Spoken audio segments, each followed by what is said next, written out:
Hi everyone, this is Jaime. He lives in a small village in Guatemala called Chinatol. His village is covered with dirt roads and fields of wheat and corn, but as you can see in this picture, he lives his life in a wheelchair. Jaime has a chronic disease that has paralyzed him from the waist down and causes him frequent and very severe seizures. When I was in the village of Chinatol 2 years ago, Jaime's mother ran out to where we were screaming for help. Our team leader went back into his home and later came out with Jaime. We were all told to get on the bus immediately because we needed to leave. We got on the bus worried and confused for our sweet little boy. We found out that he had started to have one of his seizures, but his medicine had run out a few days earlier, so we needed to get him to the hospital as soon as we could. We made our hour-long trek to the hospital as Jaime seized in our team leader's arms in the front of the bus. Once we made it to the hospital, we took Jaime inside and made our way back to our hotel. Hi. My name is Taylor Call, and I'll tell you some more about Jaime later, but for now I'd like to tell you about the three main parts of the Guatemalan healthcare system. We all need medicine and get sick sometimes, and here in America there's a CVS, a Walgreens, or a Kroger on almost every corner where you can find whatever you need. But in rural communities like Guatemala and other places, they don't have this luxury. I've personally been to Guatemala twice, and each time I've experienced a medical emergency, so this issue is very near and dear to my heart. Tonight I'd like to talk about the three main parts of the Guatemalan healthcare system: the birth and delivery of babies, the availability of hospitals and medicine, and the limited resources within these areas. First, I'm going to talk about the birth and delivery of babies. The 2012 Biomed Central Pregnancy and Childbirth Journal said that there were 10,600 births in Guatemala in 2012. 71% of these births were home births attended only by a home birth attendant. A home birth attendant is a woman in a community that is grown up being the midwife for that place. Normally, she doesn't have much formal training, and she's the one that gives birth to the child.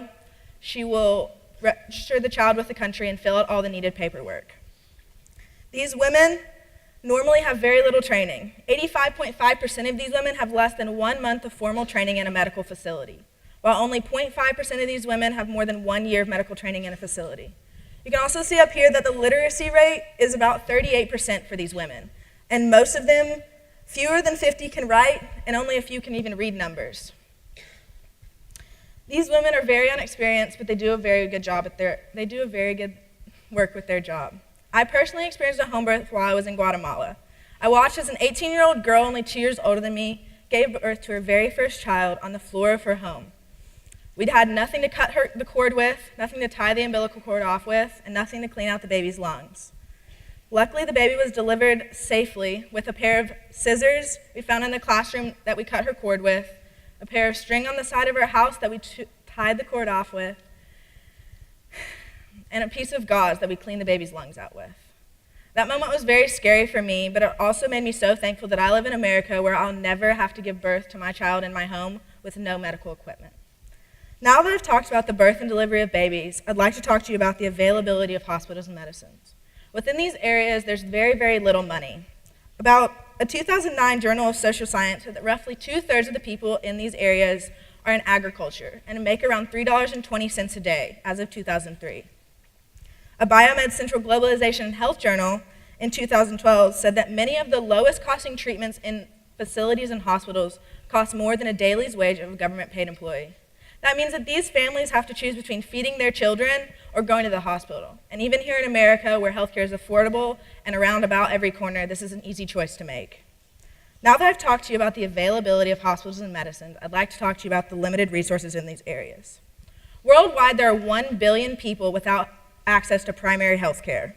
And med schools in Central America and other rural areas teach their students in specialties so that they can go off to bigger and better cities and professionally pursue careers, which leaves no primary care physicians in these places, which is all that these rural communities need. 2015 Rural and Remote Health Journal said that another significant challenge is there's no faculty to sustain education in these areas.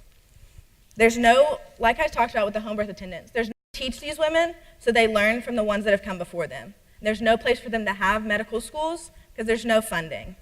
That's another main problem here. There's no long-term funding for a facility for these women. They might get a grant to build a building, a year of money afterwards, if they're really lucky, 2 years. But after that, there's no more money coming in, nothing to pay teachers, and nothing to keep the building up. To recap, tonight we've talked about the three main parts of the Guatemalan healthcare system: the birth and delivery of babies, the availability of hospitals and medicine, and the limited resources within these areas. Now back to Jaime. We picked Jaime up at the hospital the next day and found out that he had seizures for another hour before the medicine kicked in and finally worked. They gave him more medicine than he was supposed to take every single day for a month, but we knew the medicine would have to be rationed off for around the next 6 months because the medicine was so expensive that their family couldn't buy another prescription for 6 months. I know that Jaime and the people of Chinatoa have truly impacted me, and I hope that tonight they have shown you a glimpse of the Guatemalan healthcare system. Thank you.